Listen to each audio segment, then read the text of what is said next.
Yeah, this is a beauty. Oh, hey! How you doing, fellas? It's your boy Meta, coming to you from the Metaverse, wrestling representing SPW, Singapore Pro Wrestling, and you're watching Wrestle Geeks. Welcome everybody to Wrestle Geeks recaps for Impact Wrestling Under Siege. I am your host, the Geek Trevor Firth, being joined by the Hive Simp, Jordan Talbot. Rosemary, my love. And our predictions champion, who unfortunately retained tonight, the modern day Viking Jay Scriven. Techno-freaking-cality. Championship's advantage, Jay. Very lucky on your part. It's how I wanted it to be. I predicted it to be like that. You did it all on purpose. But guys, before we go into this, I just Yes. want to say I'm really disappointed that Steven Seagal was not in this episode. Under Siege, he had to be, right? Like everybody thought it was going to happen. It was all over the rumor mill. No? I was expecting it, you know. To see Steven Seagal in anything. You ever watch him run? He runs like a double-dutching bitch. Oh, wow. He literally talks like he's about to fall asleep or he has serious mental problems. Oof, hot takes. So this is how he sounds. This is literally Steven Seagal in a situation like, hey, give me your money. You know what? How about you give me your money? Because I need money. And I cannot see shit right. You know what, dude? If Clint Eastwood was saying that to me, I'd be like, fuck, here you go. Oh no, you just had to run. Clint Eastwood's like 87 years old. He'd be like, since I have this 44 Magnum, where am I again? Do I feel lucky? You should. So everybody, please like, share, subscribe, leave comment down below. It really helps us out. Still small channel, so it helps us get seen by everybody. Right now, if we type Impact Wrestling into the search bar, we don't quite show up yet. So we gotta keep pushing on that. 100. I'm hurching for some merchin. Yes. Merkin. Have you got your Merkin yet? They haven't made one my size, but they've made one for you, extra small. Oh, there we go. If it was that size, mate, I'd just shave it. Looks bigger. Just use your beard. Oh god. Okay, I think this is the most off track we've ever gotten at the beginning of an episode. Wow. From Steven Seagal to Merkins. Yeah. We said on the last episode that if we get to 100 subscribers, or when we get to 100 subscribers, we will start doing merch. We will bring in t-shirts with the Wrestle Geeks logo, possibly some other logo ideas to put on t-shirts right away. We will see. So keep an eye out for that. But guys, Under Siege, overall impressions. Anything you guys want to say about it? Because I'm just With some results. Very surprised. Yeah, right? I'm mostly just going, what? What just happened? Not a good show, though, in terms of wrestling. Yeah. Jay? It was a good show. Yeah. There was, you know, one match stood out as amazing and the rest were good. Okay, yeah. So the first match of the night, Brian Myers versus Black Taurus. Now, during the match, we have D'Lo Brown say that Rosemary had cursed Myers with the card of death, or the death card, right? And I'm sitting here going, wait, is that what Iceman's curse was? Because if you know anything about tarot, I'm gonna tell you right now, death doesn't mean death. Death means the ending of something and the beginning of something else. And if I would have realized that the tarot card she put on his chest was death during that promo, then I would have absolutely said he was going to win this. Because, yeah, that's what that means. Overlooking. I think that honestly, like, Iceman's just a dummy and just doesn't know tarot cards and didn't bother to look into it before speaking. So There are so many fans right now going, I don't think anybody checked the tarot cards. it's a promo. I should have been watching it more closely, honestly. It's that type of stuff with Rosemary. Yeah, I should have figured that out. Sad that you're focused on those tarot cards instead of that beautiful Rosemary. I mean, you're never gonna notice anything. We know that. I noticed Rosemary. Yeah, we know. All hail Queen. This was a good match. There was a match that. The crucifix bomb that Black Taurus did looked just absolutely incredible. But D'Lo said, we never see this. And we literally saw Tasha Steelz win with one on the last episode of Impact. Now, granted, it wasn't as good. But to say that we don't see it when we saw it on the last one was a bit... Okay, to be fair, that was an American crucifix, which means it has zero momentum and makes 0 sense. Like an American Canadian destroyer has 0 momentum and makes 0 sense. But a actual like crucifix done by a luchador, did you see the spin, rotation, momentum he went into it? That's what D'Lo meant. Like, that's how that move is supposed to be done. That's what we don't see. That's what you only see when you get a real luchador in the ring. But the match ended with Maya sticking his thumb into Roos's eye. Yeah. And then he gets an amazing looking shoulder clothesline tackle and then gets the pin. It's the roster cut. He just landed it in a really cool angle. Yeah. Very surprised that Black Taurus lost. We all had Taurus to win this one. I think he needed it over everything. Like, over Myers, it would have been a good win for Decay. Yeah, I guess I understand, like, they don't want Myers looking too weak, because Myers has just lost a few matches in a row. But still, like, I don't know. I know, but you've got two big factions. You've got Violent by Design and you've got these, and neither of them are winning. Yeah, it doesn't make sense. Decay needs to win, Violent by Design needs to win. Hell, Violent by Design wasn't even on this card. I know, yeah. Like any of them, which is why I wanted Rhino to win over Chris Sabin. But this match was nothing big. It was just a little opening match, really. Just a match to make Jordan happy because, you know, Rosemary was on screen. Thank you, Impact. Next all the we go people listening to this, you know that that's the only reason you watch this match. He's not wrong, actually. He shotted lows by the end of it and turned it off. Yeah. So next match we go into is Susan and Kimberly versus Tenille Dashwood and Taylor Wilde. Give me a second. I'm trying to ignore it and just go to the next match.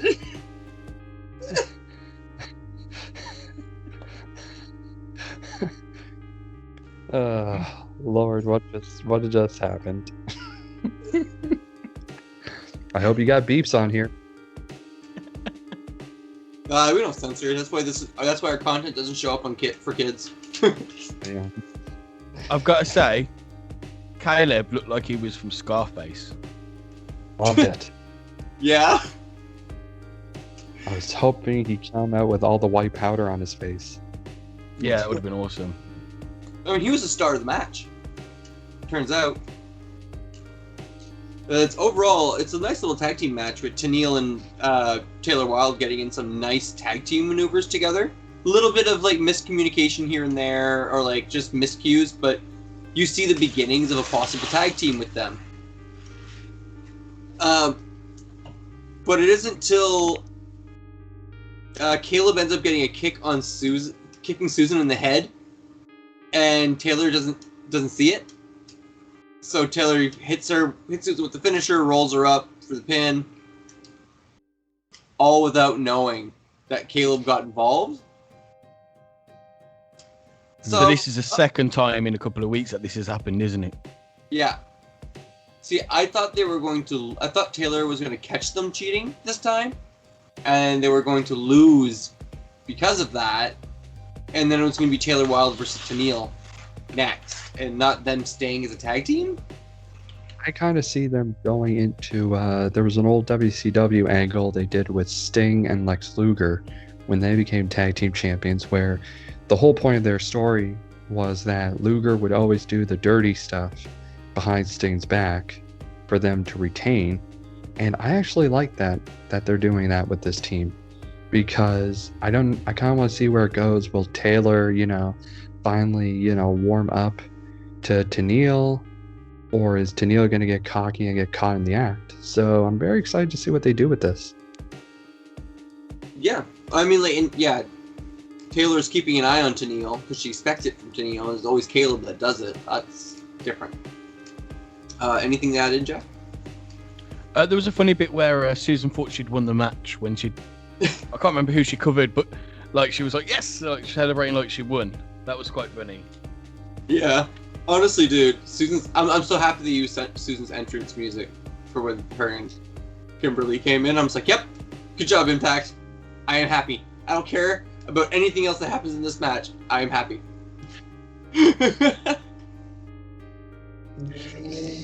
But next we go into Sami Callihan promo. Terrible. I couldn't hear it. Okay. Couldn't hear anything. Too much effects, dude. If you had subtitles on, like auto-generated subtitles, then okay, you'd be able to follow it. But dude, the double echoing is okay. Having an echoing effect is okay. It was a little too high up for me, but the constant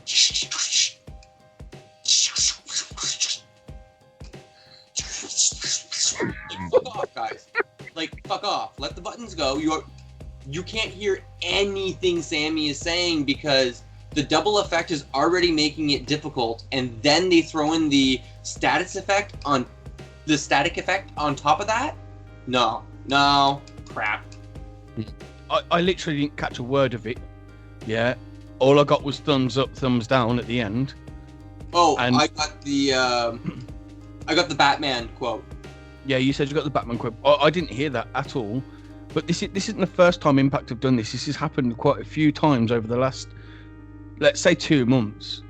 Yeah, maybe 3. And they dropped the ball on Sami's promos. Yeah. Or they did it on Decay as well, where you couldn't hear Decay. But that was true.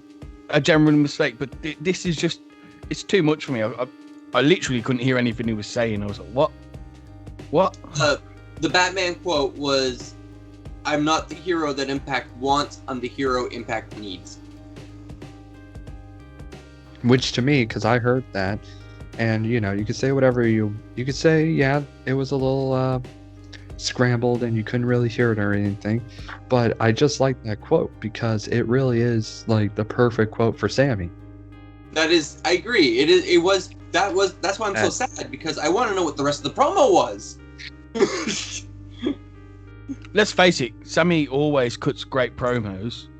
When you hear if we could just hear them from now on, I'll be happy. Yeah. Next match is the 4-way tag team match for number contendership of the title for the titles. Awesome. So we have Ace Austin and Madman Fulton versus Triple XL versus Rohit Raju and Shira versus Tjp and Petey Williams. Awesome match. I loved it. It's really good because this match to me did 2 things that had to be done, because we've talked about it, that Impact has kind of been lacking any tag teams, really.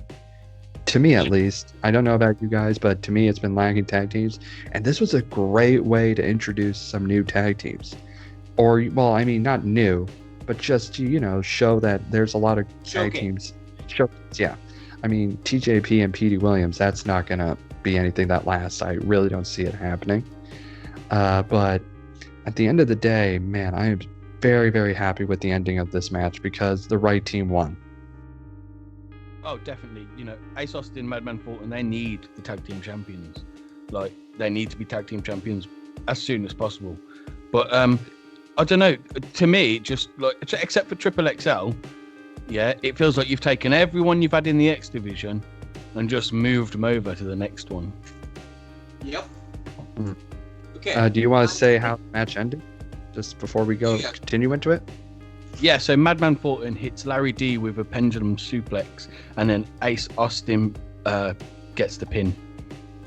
He does a splash by like leapfrogging over Fulton basically onto him for the pin. That was pretty cool. And it's the perfect team. That's why they're such a great team, because you know it's Madman hitting him with the really big moves and Ace just doing a simple splash. Like, I don't have to do much because my big guy just knocked him down. It is classic Diesel and Shawn. Yes, it really is, and they do it better than they did back in the day. This is HBK and Diesel 2.0, and it's awesome. I love it. But I guarantee you, this is gonna be like they're gonna do a good run with the tag team, and this is gonna lead Ace Austin to the heavyweight title. Guarantee it. Oh yeah. He's going to be a Triple Crown champion when he wins the world title. They are building that. You can see it a mile away. Yeah, I agree with you. I really wanted Rohit and Shira to win it, mostly because I think Rohit and Shira would have been... I really hate when champions get one defense and then drop a belt, or get no defenses and then drop a belt, right? So Ace and Fulton beat Finjuice, right? So how many defenses do Finjuice have on their record? 1. 2. No, 1, yeah. 1. Yeah, they only defended the titles against Good Brothers once. Oh, you count all the times they've defended it in Japan, though? Yeah, I was about to say, you never counted that, bud. I fucking hate you two so much.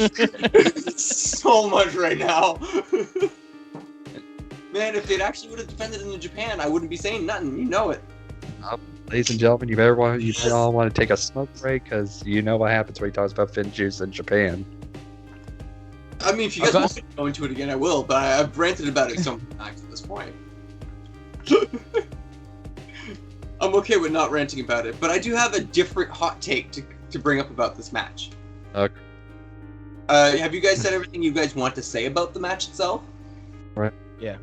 Okay, because I agree with both of you about the match. Like, ultimately, I would like to see Rohit and Shira win, and I said why. Because I want to see Finjuice get at least one more title defense before dropping it to Ace and Fulton. But whatever.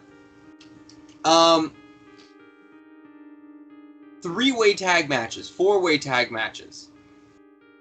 Why the hell are there only 2 legal men in the ring? Why is there not a legal man from each team? Like, right? I can't be the only one who thinks this. Like, a triple threat has 3 people in the ring. So a triple threat tag match, when you talk to people who don't know wrestling, you tell them what a singles match is. You tell them what a triple threat is. You tell them what a tag match is. Then you ask them, so if I tell you it's a triple threat tag, how many legal men would be in the ring at a time? They'll be, 3, with 3 guys on the apron. And you go, no, 2, with 4 guys on the apron. And they look at you and go, what the fuck are you talking about? Right? Like, is it just me? I've always felt this way. If you look at any wrestling game on like console, yeah, when you have a 4-way tag match, there's 4 people in the ring. Yes. Like, it just makes sense. I don't understand why there's only 2 people in the ring. I think it's good that you can tag anyone, but why would you tag anyone who's not your partner? But see, like, I feel like that should be a promotions thing. You know what I mean? Like, certain Ring of Honor has the not the Revolver match. I forget what it's called. The 6-corner elimination match, something like that. It's you have to start with 2 people in the ring. There's 4 corners on each side. It's a 6-person singles match that looks like a freaking tag match. You can tag out to other people, and you have to get a pin to win to be the winner. But like, it's really convoluted and weird. And I feel like how we treat 3-way tags and 4-way tags should be the weird convoluted option and not the standard. I don't know. It's something I really like. I really want to just be different in wrestling. It's one of my biggest pet peeves. And it's one of the reasons why a match like this will never be match of the night for me. Well, Ever. One day we enough and promote Wrestle Geeks Entertainment and have our own wrestling roster, then you can start putting that together, bud. I gotta say, look, I just need to be the one. I just need to be the money behind the booking that I do for that shit to happen. So I was watching this match with my missus, Yeah. who doesn't watch wrestling, but she was just downstairs, and she said, and the whole camera angle as well, literally only showed you 4 people. It showed you TJ, Rohit, Shira, and Petey Williams for most of the match. They were in the ring. Yeah. And she's like, well, where's that other person come from? Bearing in mind she wasn't paying attention, but to someone who's not a fan of wrestling, doesn't understand what's going on. If you were just to tune in for this little bit, okay, this is on an Impact special, but if it was on a normal Impact match, and you can be like, where'd they come from? You know what I mean? Yeah. I agree with you on that. That's an issue too. The camera work is definitely an issue. But if you had 4 legal men in the ring at a time, then you'd just be like, oh, he was already legal. It's just he was slightly off camera in the corner, whatever. Yeah. Right? Like you're used to seeing the people in the ring with that idea. Yeah. So I think we covered that match. Or no, continue. I just want to say I'm glad Ace and Madman have won this. Yes. But I would like to see a couple of fresh tag teams. Mm-hmm. I think we just need to see fresh in Impact, period. Yeah. Okay. July. Yeah. There you go. Exactly. Anything to add, Jordan?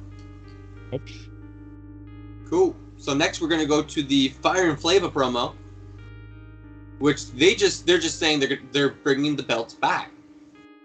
They're bringing back what's theirs because now they know what they're dealing with Rachel Ellering.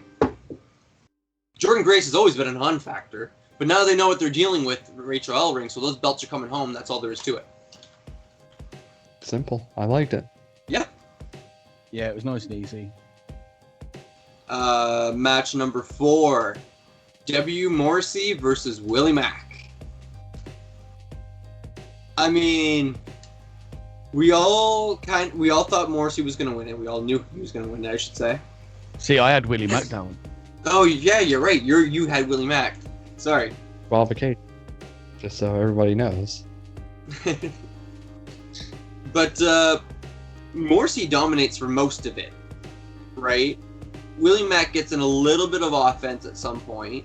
Tries to make it believable that he's got his comeback and that he could actually win this. But then he just gets picked up by the East River Crossing.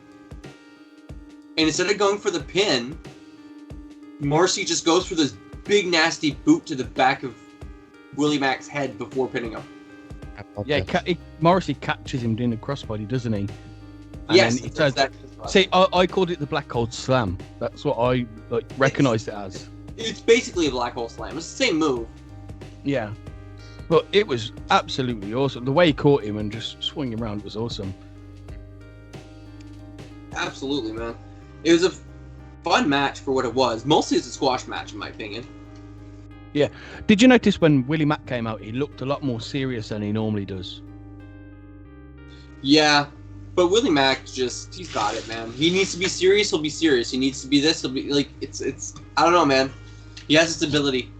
I don't know if it's like he knows he had to make Morrissey look really, really, really good, so he went out there to make him look amazing, which he did. But I'll just say this. This match, to me, did the most important thing. It gave W. Morrissey more of a killer instinct.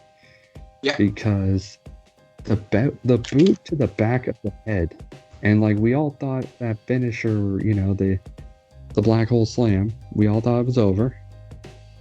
And what does he do? He sends a message to everyone, like pretty much telling every fan watching this, if you still think I'm big Cass, if you still think I'm going to go SAWFT, I'm going to kick this guy in the back of the head. Yeah.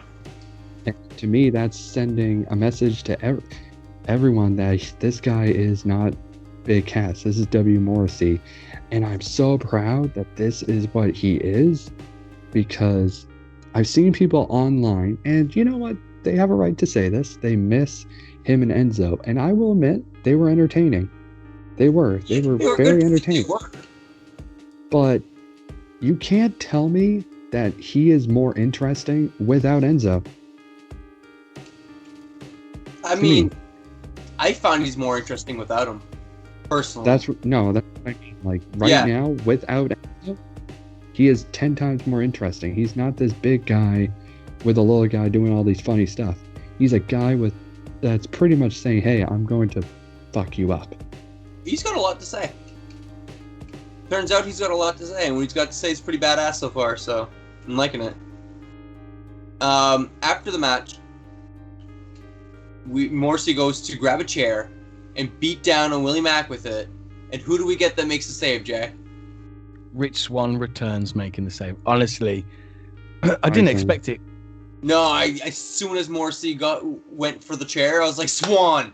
I knew it, man, because they mentioned him on commentary during the match. Did they? Yeah. Dude, I'm telling you, this shit is done on purpose. Impact really thinks their shit ahead of time when it comes to their commentary. I'm impressed. They drop a lot of hints in their commentary. No, but it was nice seeing Swann return. Yes. But I'm getting the same vibes as Moose versus Swann. Mm-hmm. Yep. They're just going to try and... You feel like they're just going to try and recreate that, right?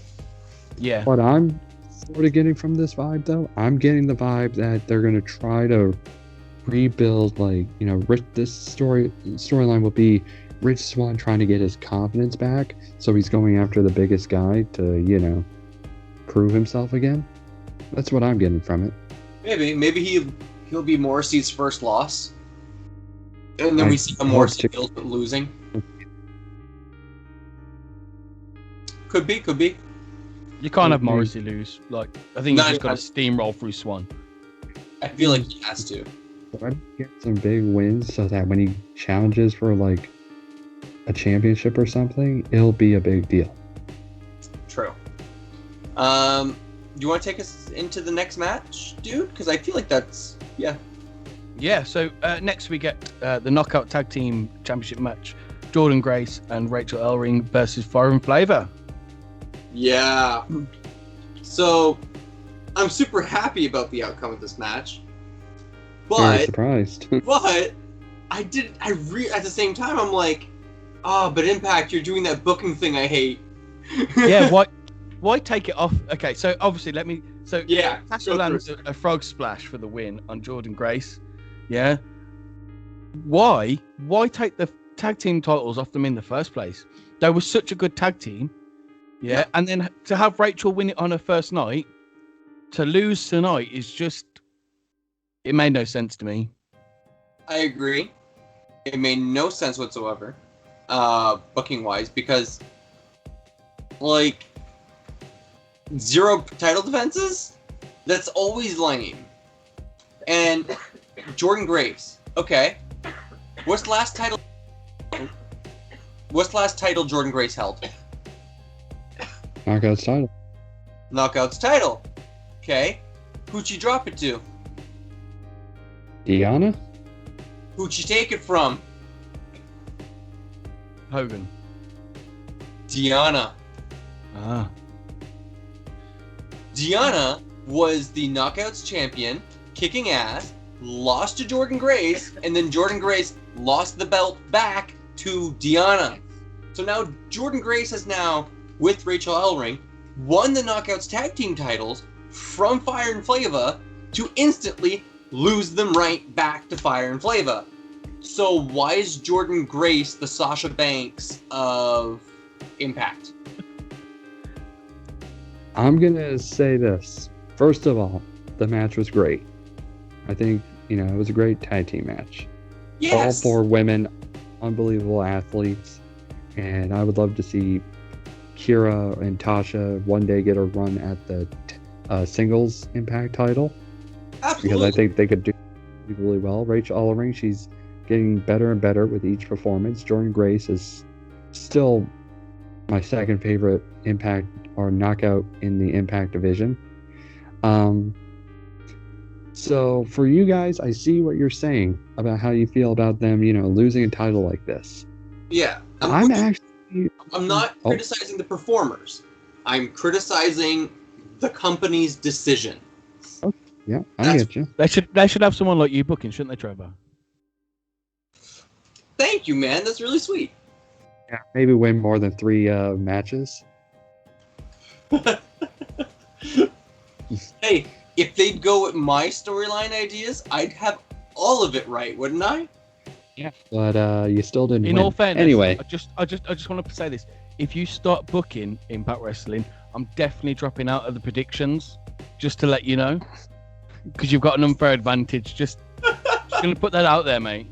completely agree. But anyway, as I was saying, I'm liking this idea that they lost the titles back to Fire and Flava. And here's my reason before you guys lose your shits. Because I could see you guys getting a little constipated right now. So, here's what I'm looking at. To me, the Knockouts tag team division, in any division, you need a rivalry to really build it up. You need those matches to really build up the division to get it, really hot and really for people to get behind it. And I'm not saying it's not great now. I'm just saying it needs a rivalry to really build it up. Because if you look back in history, TNA's first tag team rivalry, everyone thinks it was AMW versus Triple X. But no, it was AMW versus New Church. That rivalry there built the tag team division. Yeah. So I'm looking at this. And I don't know if I'm right. I'm hoping I am. If I'm wrong, okay. I think they're trying to turn this into I hope they don't do hot potato with the titles, but I really think the chemistry these 4 women have in a tag team match, I see them really trying to make this their AMW New Church rivalry, where they really build the division on this rivalry. I don't know, man. I feel like they kind of did that with Havoc and Nevaeh.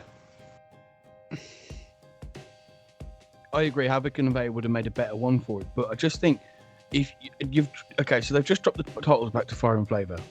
Against all odds, I'll be having the rematch. Yeah, probably. Yeah. So that means for the next, at least over the next 4 weeks, let's say, up to the 12th of June, we're gonna get Jordan versus Hogan or Jordan versus Steels, and we're gonna get Rachel. We just got Jordan versus Steels. So we're going to get Jordan versus Kira Hogan, and we're going to get Rachel Ellering versus Tasha Steelz in a singles match, because that one hasn't happened yet. And it's just not what I want to see. I agree. It's lazy. There's so many great female tag teams out there, that they could easily bring some in. And I know due to COVID and stuff at the moment, it's not easily possible, but let's again, I just think Impact needs some new fresh faces. Yep. Absolutely. Look, I'm not shitting on the match. Really good match. Really enjoyed it. But I don't want to see it again. Yeah, that's what it is. I'm done. Yeah, we've seen it twice now. Done. We know that there's going to be a rubber match. And that disappoints me. I'm not looking forward to it. This is WWE booking. Yeah, I'm excited for the rubber match. I guess I'll be the one guy. Fair. So next we go into Jordan's favourite segment. Do you want to take this, mate? The place where dreams are made of. The place where you can get rich if you have enough money. They say New York is the city of dreams. It's the Big Apple. Well, this place is the fruit basket of dreams. I am talking about Swingers Palace, where we see the lovely Ms. Edwards learning her new role, and a guy trying to win money but failing, and of course she says, she's rooting for Yeleni, or I'm rooting for Yeleni, and the Swinger says, hey, kayfabe rules, Mamarella. And the guy loses, and they said, do you got anything else? He says, I think it said 68 Camaro. And Swinger just says, oh yeah, give him $58, daddy.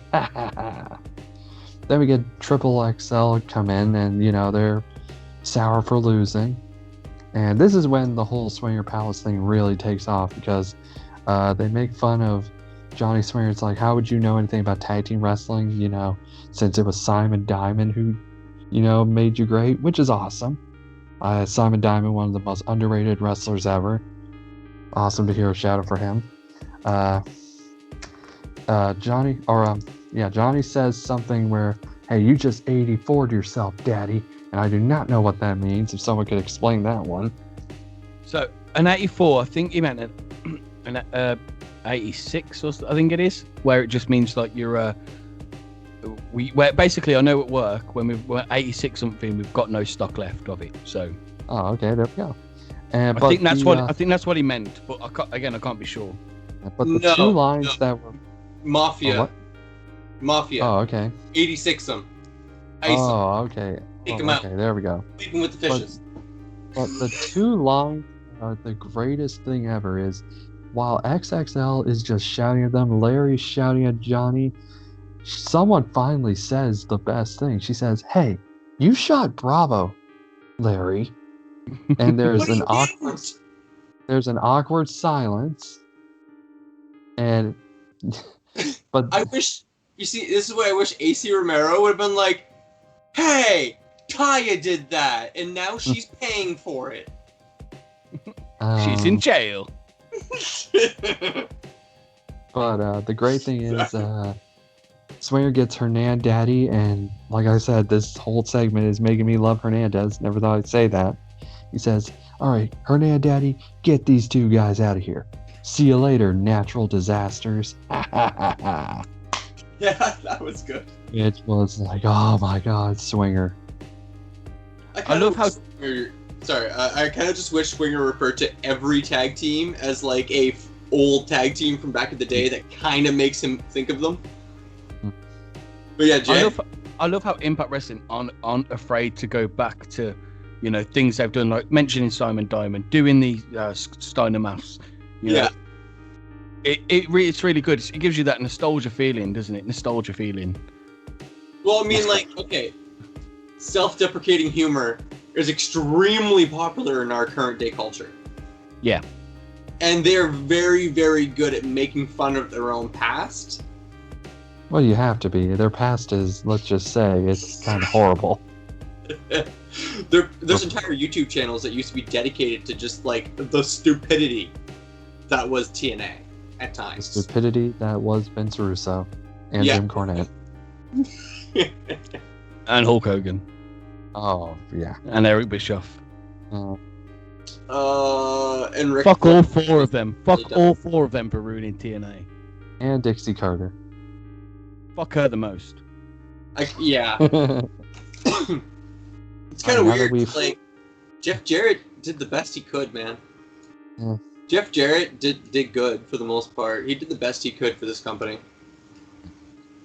Well, now that we've said fuck all those people and the orgy is done, who is the what's the next match? X Division title match. Yeah, Josh Alexander versus El Fantasmo. Beautiful match. Oh man, that's an understatement. I don't even know how to explain this match. This was oof. Before we talk about this is something I need to say of how much El Fantasmo is such a true professional. Chris Jericho himself said, "I will never wrestle in an empty arena." El Fantasmo doesn't just do that, but he makes it look awesome. He doesn't care. He pulls it off. Talks like there's still a crowd. To me, that's, Paul Heyman said it great when he talked about, wrestling. He said, the only way you're going to succeed is when you accentuate the positives, hide the negatives. There's nobody in the crowd? That's good. Use what you can. Oh, yeah. He's a master at that. I agree. But Jay, go ahead. So, Phantasmo hits a jackknife for a 2 count. Josh gets an ankle lock on Phantasmo. Phantasmo tries to fight out of it. Josh hits a backbreaker, and then back into the ankle lock, and then he grapevines the leg to make Phantasmo tap out. Yeah. This match was fucking incredible. Oh, Yes. God, yep. I said one amazing match. This is the amazing match. This is so good. Like, Phantasmo did a frog splash at one point, and it was just beautiful. Perfect. Just, I mean, you have 2 of the best Canadian wrestlers that are not signed to AEW or WWE. Like, right there. And even then, out of everybody in WWE that is Canadian, I'm scanning through my brain right now. Kevin Owens is the only one that actually kind of stands out anymore. So, Edge, I'm sorry. It's Sami it's not Zayn. working. It didn't work for me, man. Bobby Roode. Kyle O'Reilly. WWE have made those names forgettable to me. And I agree. Feels dirty. Well, at least they're I not agree. coming out to the I feel American bad nation. that those names slipped my mind because WWE is that terrible with them. Well, at least they didn't come out with the American theme. Ugh. Don't even go there. But this match did 2 things for me. One, it started off Josh Alexander's title reign perfectly in terms of him defending it on a big show. And 2, let me just think about that 1 sec. Oh man, got something right in my eye. 1 sec, everybody. Visual and gags on a podcast. and 2, it, you know, with every tag team that breaks up, we always wonder who's going to be the Shawn and who's going to be the Marty. I'm happy that both guys in the North are not Marty. Both of them can be Shawn. Are you in sure? my opinion. I mean, are Definitely. you sure? What is Josh Alexander doing right now? He's rocking the X Division title, kicking El Phantasmo's ass. What's Ethan Page doing again? Ethan Page will rock. You watch. But anyway. Uh-huh. He's relegated to a tag team with another guy that shouldn't be relegated to a tag team. Yeah, but Just remember what a wise, brilliant, handsome, amazing Canadian once said. In every relationship, one has to be the Josh, and the other one has to be... Say it with me, everybody. The Elite One! Uh-huh. I just plugged That my own dude- promo. I'm awesome. Oh my god, that ego. You're right, you definitely are Ethan Page. But rewinding, what I was trying to say was I'm just happy that, you know, as sad as it is, and you and I both can say it, Trev, there's sadly a lot of people that, you know, thought, oh, you know, Josh Alexander, is he, you know, anybody who goes to AEW, people automatically assume is a big star. And I'm sure some people thought, oh, Josh Alexander, what's he going to do? This match shut everybody up who thought that ever did. Yeah, absolutely. Absolutely. I'll be honest, man. I'm sitting here after I watched this match for the first time. I'm sitting here going, yeah, Jordan, go ahead. Call me Josh Alexander all you want. I'm cool with that. That one backfired on you, man. I'm telling you. No, it didn't. You just plugged my promo 2 times. I'll get there, don't worry. But yeah, match of the night, guys. Do you guys all agree? Do we all unanimously agree? Oh, definitely, 100%. I Cool. think we all even said this would be match of the night. Yeah, we all called it. On the I went back and actually checked it. We did actually all call it on the last episode that this would be match of the night. So You know, 2 talents or 2 wrestlers are really good and they're gonna face each other. Come on, it's very rare for them to have a sucky match. No, it was definitely awesome. And again, I look forward to seeing El Phantasmo in the X Division further down the line. I'm glad he didn't win the title. I was ready for Yeah, a as you ranting said. if he won the title. Like, Yeah. Here's a question for both of you guys. Let's see how you feel. Do you think this was just a little tour for El Phantasmo in Impact, or do you think we'll see more of him? So, I have a theory.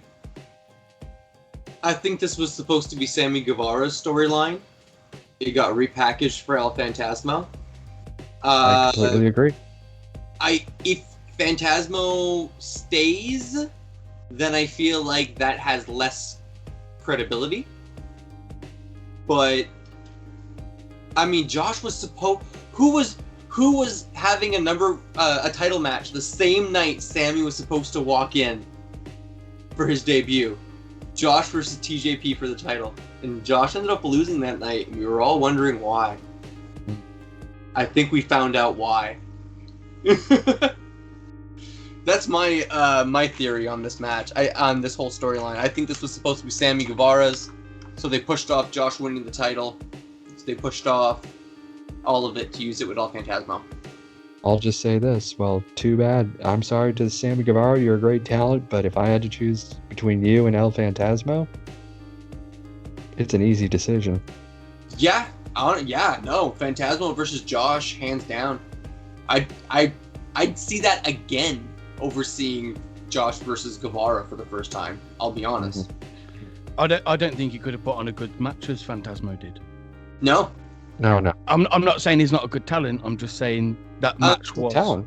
Sammy can do the kind of heel work that they wanted out of El Phantasmo, but El Phantasmo, like Sammy is a more multifaceted performer, what El Phantasmo is, but El Phantasmo, who legitimately only does this one thing so freaking well that it kind of, he stood out because of that. That's the way that's your there's your save, Jay. But yeah, next we get a promo with Finn Juice and Eddie Edwards. And it was fine. Skip. Eddie says it's a 3-on-3 match and we're under siege, but Finn Juice respect Impact and the Good Brothers don't, and they're not going to take Impact. The only way they can do it is over his dead body. It was a bit blah. Right? It's just like a classic, hey, we're the guys fighting the outsiders. Yes. That's it. That's all. Too much promo time. Mm-hmm. Because then we hear the same promos over and over again. Yeah. So next we go into Diana versus Havoc for the Knockouts title. Oh yeah. You guys feel about this one? I mean, we all knew Diana was going to retain. Yeah. Because that was the right call. But, whoo! This was fun. Mm-hmm. Jay? Yeah, this was a really, really good match. We had a bit of involvement from Susan and Kimberly, but so in all fairness, it's the first time in a long time, like I said to you, Trev, this match started and I'd have wished it'd been a 6-sided ring. I haven't felt that for a long time with Impact Wrestling, but when this match started, it felt like it needed that 6-sided ring. Mm-hmm. Completely agree on that. Yeah, but so Diana gets some kicks in the corner, and then she locks Havoc in the armbar, and Havoc taps out pretty much straight away. Which to me is such a good move for Diana, because this just showed that not even a monster can, handle that. I mean, she literally spent the entire, half the match holding on to Havoc's wrist, clutching onto it. Mm-hmm. That's impressive. She wouldn't relinquish control. That is, in my opinion, that is classic Japanese style wrestling there. Yeah. Yeah, she has a very Joshi style at this point. Joshi mixed with, I mean, Jay, you can correct me if I'm wrong, but I see some British Keshkan style in her. Yeah, definitely. Yeah. I actually don't see the British. I see more of the Anderson style. Oh. I I mean, see the Anderson style was always to pick a body part and torture and work on that one body part. I saw Yes. more of that with. yeah, she does, I suppose. But I don't know. I see a lot of. I think it's her versatility in her submissions that makes me think of British catch. Yeah, you can just see every style with Deanna. That's just how good she is. There you go. Yeah, she can do anything. Except win my heart.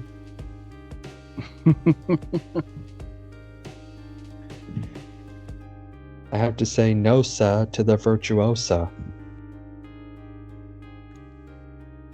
So, That's so bad. okay. I miss my So- girlfriend. Rosemary. No, Rebecca. I can't say that too much. Yeah, you gotta be careful. Eh? You want me to So get next- broken up, man? Next, we get the Elite, Good Brothers and Kenny versus Finn Juice and Eddie Edwards. Yeah. Which Mm. we all thought Kenny was gonna win. Yeah, We all thought Kenny's team was gonna win, and we were wrong. and before Now- we start, go ahead, go. All right, so this whole match, I was watching and I'm trying to figure out how Jordan and Kenny Omega are like. Now, except for being Canadian, yeah, it didn't hit me till the end of the match that they both lost at Under Siege. Just wait. Let me just raise one finger, then raise another finger, and now raise 3 fingers. And I know you did that on purpose, by the way, but probably like 3 times. To be fair, dude. To be fair, he also has the same claim Omega does. He lost by a technicality. Omega didn't get pinned. Anderson did. Thank you, belt holder. Okay, that's the last time I ever say anything positive, dude. I ain't not gonna be your belt holder. I'm not your Nakazawa. Oh, come on, be my Nakazawa. Oh, Come on, be my Trevizawa. Be my Trevizawa. I hate you so much right now. Feeling is not mutual.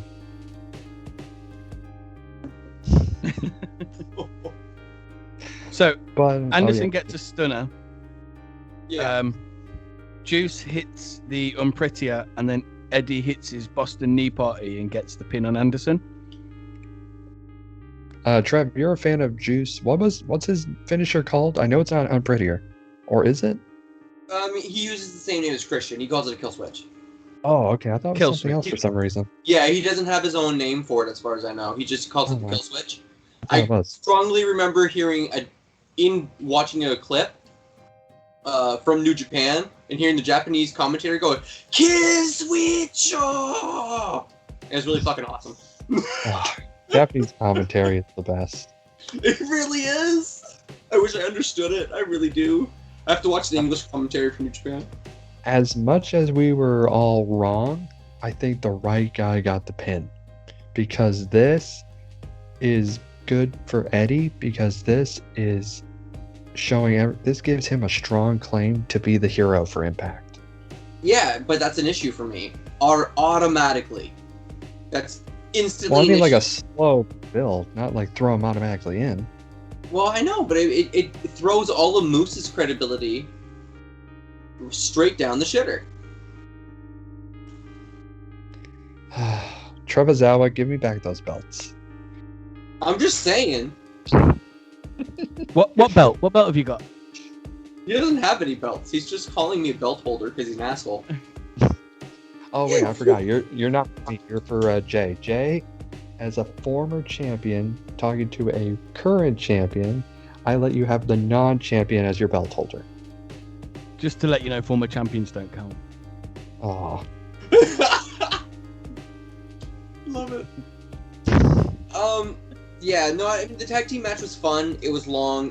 D'Lo Brown said something about how this was a very Japanese style match. very. And I 100% agree.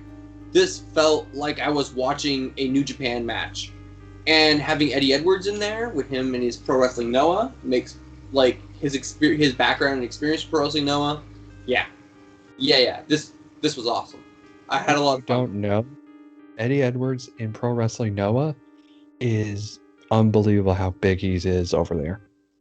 He's the first gaijin, not just white person, but gaijin, period, outsider of Japan to ever hold the GHC heavyweight title.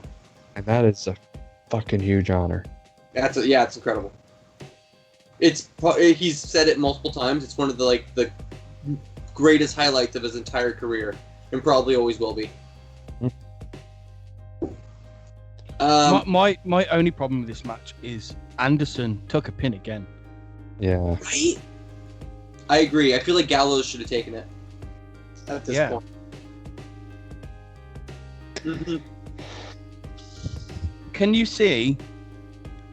Okay, so I was thinking, and so Anderson's just lost again. Kenny Omega is like, listen, you need to fuck off now. You keep losing. Jog on. Yeah. I mean, he'd kick out both of them, right? He wouldn't kick out just Anderson. He'd kick out the Good Brothers. They're a tag team. If your partner's crap, you're crap. Well, this is what I was going to say. If Gallows was given a choice, would he stay with Kenny or would he go with Anderson? And then, Gallows would definitely stay with Kenny. Money. No, I totally agree. Money. Gallows would stay with Kenny. With his brother. Stay with his brother. He wouldn't. Okay, go for it, Jay. You've already got us both captivated. We're arguing about it already. So then, okay, so if this happens, yeah, and the Good Brothers Kenny kicks them out, and the Good Brothers go off, yeah, they get a face turn, yeah. I'm not saying they're heel now, but they get a face turn. They obviously join Team Impact or whatever. Could this be the start of the end of the relationship for AEW and Impact? I can't see that. Possibly. But I still see it working in some way. I still see them somehow making it work. I hope so, but you look at as news has been reported today that Don Callis has left as being a voice executive, whatever. Yeah, he's left his position in Impact Wrestling. Again, you don't know if it's storyline or whatever, because obviously Scott D'Amore was saying you've got to choose a side. Maybe it's storyline, but you've got this whole thing of if Don Callis leaves, and in my eyes, he is the biggest person that is keeping that relationship going. Yeah, where does it leave Impact in AEW? That's the best thing about wrestling. Yeah, we're gonna have to watch and see. I'm very excited to see. I know the Good Brothers themselves have a lot to do with the interpromotional stuff as well, not just Callis and Omega. That's more to do with New Japan, though, isn't it? Not just New Japan. No. They have connections all over the place, man. They know everybody. At this point, they've been in the industry so long, they know influential people everywhere. Mm-hmm. And if Callis has left, you still see him being on Impact? Yes. I'd like to. Depending on the storyline, yes. Yeah. If the story is appropriate, then absolutely, why not? But yeah, do we want to go into the main event? Let's go into that big main event. So the main event is Sammy versus Chris Bay versus Matt Cardona versus Moose versus Saban versus Trey Miguel. 6-way match. The right guy won in the end. Absolutely. The Good Brothers come out at some point and beat up on Callahan, which I feel is the only they did a good job in making me believe that that's the only reason why Callahan didn't win. Mm-hmm. Like, Callahan was winning this. Mm-hmm. This was Callahan's match. So while we're on it, yeah, I definitely see Callahan. They attacked him, obviously because of Don or Kenny said he's our biggest threat. Yes. I think, like, okay, I know I was just talking about AEW Impact breaking up, but I think we're going to get Sammy and Moxley and Kingston. Oh, Maybe not in Impact, Beautiful maybe in to see the AEW. Switchblades I'd conspiracy. rather see it in AEW. I'd rather gotta see it in AEW. The Personally, I Switchblade agree as well. conspiracy. Oh, again, know. For John Moxley to turn up on Impact would be absolutely huge. It would be huge, but I want to see the impact. I want AEW's fan base to see Sami Callihan, Yes. and I want them to see what he can do, because we've seen it. John Moxley can show up anywhere, and the hardcore fans will watch anything John Moxley is on. Yes, Bloodsport, GCW, we don't care. We'll watch it, but the AEW fan base, not the John Moxley fans, the AEW fan base doesn't do that. They just watch AEW. You need to give them a reason to tune into Impact. We've given the Impact fans a reason to tune into AEW. We've given the Impact fans a reason to tune into New Japan. They're not doing the vice versa here. Impact is doing a lot to showcase other people when other people aren't doing a lot to showcase Impact right now. And that needs to change. That should be the next step. So how did the match end? So Moose drags the ref out when Saban's trying to get a pin. Then Saban to stop it at the 2 count. And then Saban dives out of the ring to Moose. They roll back in. Moose gets rolled up by Saban for a 2 count. Moose blocks a knee from Saban, and then he hits a huge spear on Saban and gets the pin. I think we all agreed that Saban was going to get the pin or get pinned in this match. Yeah, we all knew it was going to be it. If a heel won, it was Saban. If a face won, it was Bay. Either way, it was Chris. Yeah. But I really was happy with this match. You know, everybody had their chance to do their thing and shine. Very interested in what happens with Sammy, because he is the obvious threat. He was obviously the guy they were trying to make sure didn't win. Very interested in, okay, they took out Sammy. Why did they not take out Moose? So that's really interesting. I think it's just Callis is smarter than to target Moose directly like that. Because it's having Moose focused and gunning at Kenny Omega for the title is one thing. Having Moose pissed the fuck off and gunning at you because he's angry and wants revenge, that is a whole nother thing. And of course, in the end, he said he's going to bring the title back to us. Yes. So that's really interesting. I'm excited to see where that goes. But all in all, this match was great. And Moose winning is awesome. And I cannot wait for Moose versus Omega. Against all odds. That is going to be, in my opinion, the match that's going to take Moose to another level. Like right here, right now, calling you out, calling us all out. Who wins it? Huh? Is Moose Omega. winning or is Kenny retaining? Omega. Yeah, Kenny's retaining, I reckon. I reckon Kenny's retaining, and I see Moose leaving. Unfortunately, I see Moose leaving. There is a very small chance of Moose winning it. And I'm talking about like from an actual knowing information from multiple promotions and all this stuff. There is a chance of Moose winning it against all odds. It's just I can't see Kenny dropping the Impact title while he's AEW champion. Truthfully, that's the thing. I feel like they're already setting up for Kenny to start tumbling. We have Andrade, Cien Almas challenging him in AAA, who's going to apparently show up in AEW to do this for the AAA title. That AAA title is coming home. Do that. If Kenny loses one belt, it's going to start tumbling down. but it's got to be a slow thing. It can't just be instant. Well, exactly. But how far away are we? That Andrade match is going to happen pretty soon. What about this?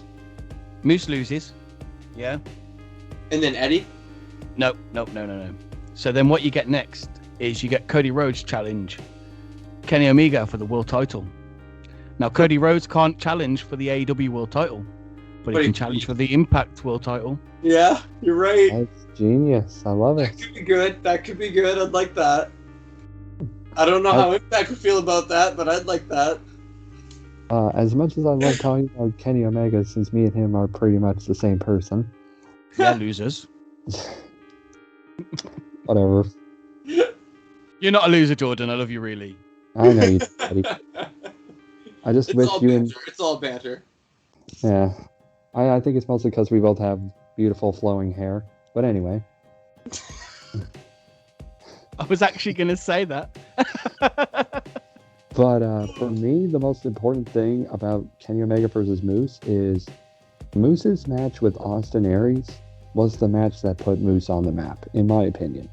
It was the match that showed people that he was a legitimate superstar. I agree with that, actually. Yeah, I agree. That's when he started making waves. I believe his match with Omega is going to exceed that. And it's going to make Moose look like someone who everybody is just going to be like, Jesus Christ. Absolutely.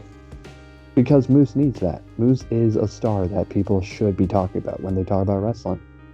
Absolutely. I agree with you, man. Anything else to go into, Jack? Anything else to say? So at the end of the show, you've got Moose celebrating in the ring, and you've got Sammy just going fucking tits on the outside of the ring. Yeah. Beautiful. I can't wait to see what happens with Sammy. Like, we know where what's happening with Moose. Like, we know where he's going. But, like, I want to know what happens with Sammy now. Really bad. See, this is another thing. This is why I don't think Moose is going to win, because I think we're going to get Sammy versus Omega for the title. Oh, that'd be really good. That match will be so freaking good. Slammiversary is the pay-per-view after, isn't it? Yeah. Yeah, against all odds, Slammiversary. You got Sammy Callahan versus Omega, and you have Samoa Joe come out and make the save for Impact. Oh. Not for Sammy. For Impact. For Impact, bringing that title back to Impact. And then he challenges Sammy. Absolutely. All right, guys. That's everything for Under Siege.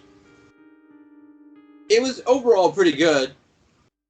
Couple of weird decisions, like we said.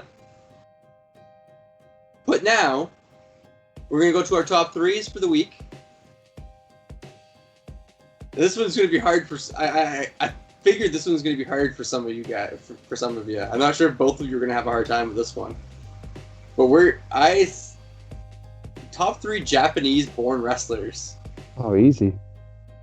I figured, Jordan, you have a pretty decent understanding of like the Japanese pro wrestling scene. Jay, I know it's not something you really watch or look into, so I'm curious to know what you've come up with for your list. I think the hardest part for me is going to be saying their name properly.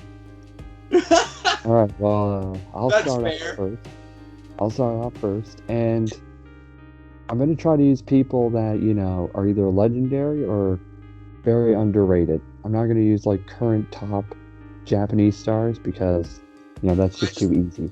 I just straight up just said my top three favorite guys to watch in the ring. So, for my number 3 guy, I'm going to pick a wrestler by the name of Kano. Kano is a star in Pro Wrestling Noah. He's, in my opinion, the guy who brought fans back to Pro Wrestling Noah when that company was really not doing well. I mean, that guy is just so entertaining and so good in the ring. Like, no one can hate this guy. Like, this guy is just watchable, and he's a really fucking good wrestler. My second guy is going to be I'm going to say, for the second guy, I'm going to pick the one and only Minoru Suzuki. Yeah, I knew he was going to be on your list. Because you can hate this guy. To some people, he is just a prick. But man, is he watchable. And the most amazing thing is, this guy is, I might be wrong. I think he's over 50. He's over 50. He's over 50. And he has still matches that are beyond amazing. Like some of the greatest matches. If you want to know how good he is, watch him over 50 versus AJ Styles. That's the match of the year. If you need to know how good that match was, or how good Minoru Suzuki. Don't forget to mention he's also a prominent member of Pancrase Fighting, so he has he has MMA background too. And the number one wrestler from Japan is also my favorite wrestler ever. And that is, of course, the legendary Great Muta Keiji Muto-san. The guy who got me into wrestling. Most people say Hulk Hogan, Ultimate Warrior, Randy Savage. They were all cool, but I was like, okay, yeah, they're whatever. I grew up watching like Ninja Turtles and Three Ninjas. Hell yeah. I started watching like ninja movies and anything. And so when I got into Japanese wrestling, I was trying to find someone to watch. And man, nothing has ever captivated me more than the Great Muta. And just the aura this guy has as the Great Muta and as Keiji Muto is unbelievable. I mean, this guy revolutionized so many things. He revolutionized pulling a character off so good that when you play yourself, people almost go, oh, you're a completely different wrestler. And he also invented the Shining Wizard. One of the most copied moves ever. Yeah. Is he still the current GHC? Yep, yes he is. He is one of the oldest world champions in history. And he's still fucking good in the ring. And and his matches are good. It's not like we're saying Ric Flair as world champion in like 2003. We're saying like, you know what I mean? Like, he's amazing. This is my favorite heel wrestler of all time, but my favorite wrestler ever is Muto-san. That's awesome, dude. Jay, you want to give your list? Yeah, Don't so worry, first, if you get the name wrong. First I went with Tajiri. So I watched this bloke so much in WWE and absolutely loved him. I really did. Him and Riddle was legendary, man. I love That's him and stuff. It's so good. And then I've also got the Great Muta. Mm-hmm. Yeah. And then I've gone with, is it Justin Luger or Jason? Because I watched, to try and find out how to say his name, I watched a couple of his things, and someone said You mean Jason. Yeah. Who is it? Jushin. Oh, Jushin. Yeah. Jushin Thunder Liger. Oh, Yeah. Of course. He's fucking legendary. He's the greatest cruiserweight wrestler of all time. What is it? Yeah. Before we get into him, can you tell me why you like the Great Muta? Just from watching him when he was in TNA for a little bit, and just bits that I've seen of him, he just stood out to me. All right, cool. Yeah. And Liger, dude. Yeah. Oh. Liger's my number one. Japanese-born wrestler, Liger's my number one. Jushin Thunder Liger he took a manga, he took a manga character and made it the most popular pro wrestler in the world at some point. He was more famous than Hogan at some point because his mask, is so over the top and iconic, but it's amazing. Mm-hmm. I remember playing video games, right, and being create a character, and man, his mask is in every single game, every single year. Yeah. But there's a reason for that. Why would you say Jushin is your number one guy? Is there any reason in particular? I love cruiserweight wrestling. No, it's Jay. Oh, Jay, sorry. I thought I didn't hear that. I fell in love with him when I was watching WCW. Mm-hmm. I thought it was awesome. And also, I'm not very open to Japanese wrestlers. I don't know many of them, so I just picked the few that I knew. That's good enough. For me, number one is Jushin Thunder Liger. Cruiserweight wrestling is incredible, and a guy that devoted his entire life and career to cruiserweight wrestling, not because he had to, but because he wanted to and could, that he easily could have gained the weight in muscle mass and been a heavyweight very easily. And still done a lot of the things that he did in the ring. But no, he chose to put cruiserweight wrestling on the map, in my opinion. My number 2 is another incredible cruiserweight wrestler, and that is the ticking time bomb, Hiromu Takahashi.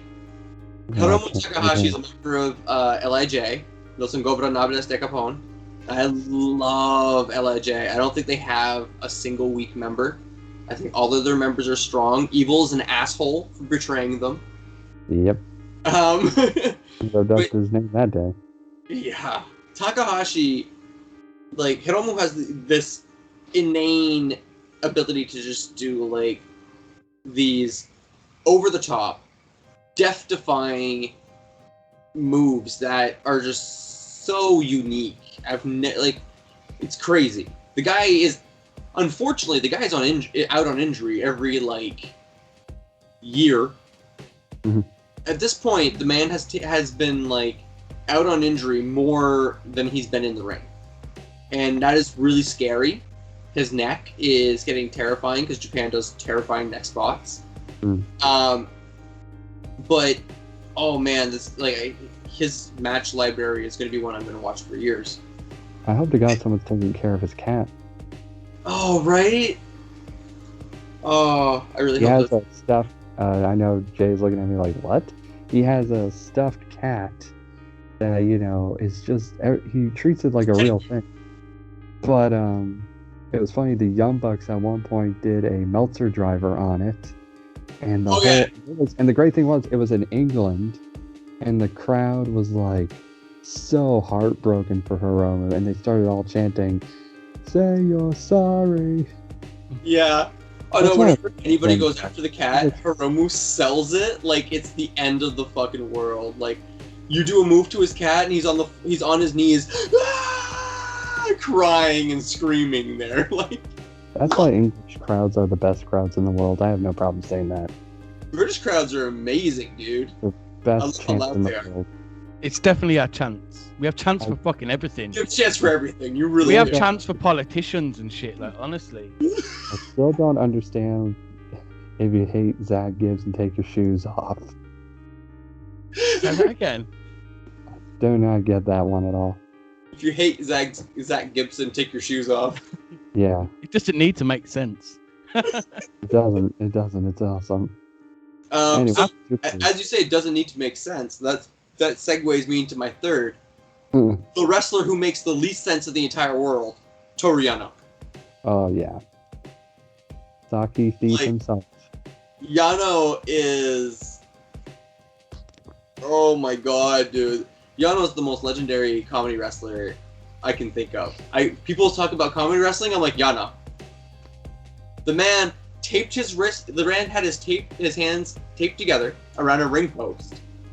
Was going to lose by countout. Kicks Fale, his opponent, in the balls, while the ref can't see it because of the ring post angle. Fale topples, and then you see him like kicking one leg up and like and wiggling himself into the fucking ring to beat the count and win by countout. He's a spoiler. Like, if you were in a tournament and Yano is in this tournament with you and you are facing him, he's going to try and tape you to the outside of the ring and win by countout. And I've always said it, I love a wrestler that wins by countout. I can't help it. It's smart. A heel that wins by countout is just a smart heel.